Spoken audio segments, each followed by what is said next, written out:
Within the last few hours, the Minnesota House voted down a measure similar to a Stand Your Ground bill.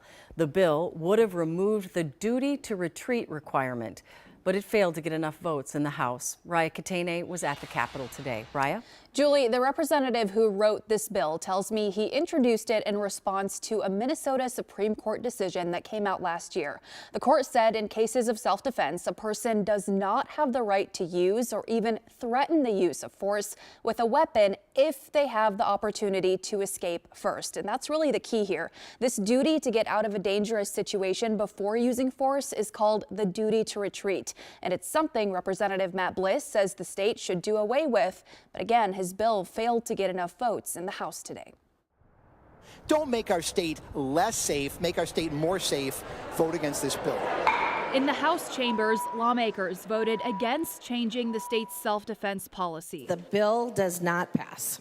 In Minnesota, you are legally required to try to get away from an attacker before resorting to using force to defend yourself or others.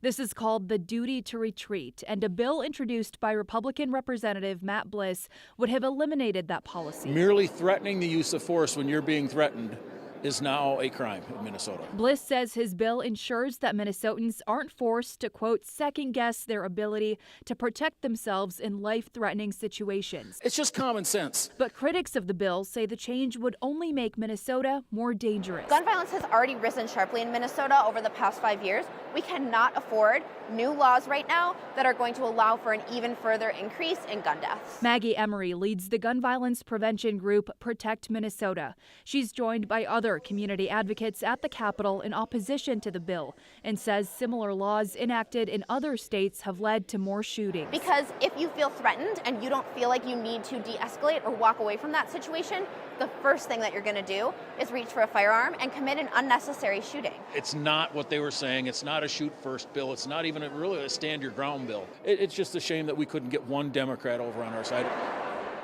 And you may have previously heard of something called the Castle Doctrine, which Minnesota does have a version of, and it means you do not have a duty to retreat before using reasonable force if you are within your own home. Now, what exactly is reasonable force? Well, that's usually determined in court on a case-by-case scenario. Julie.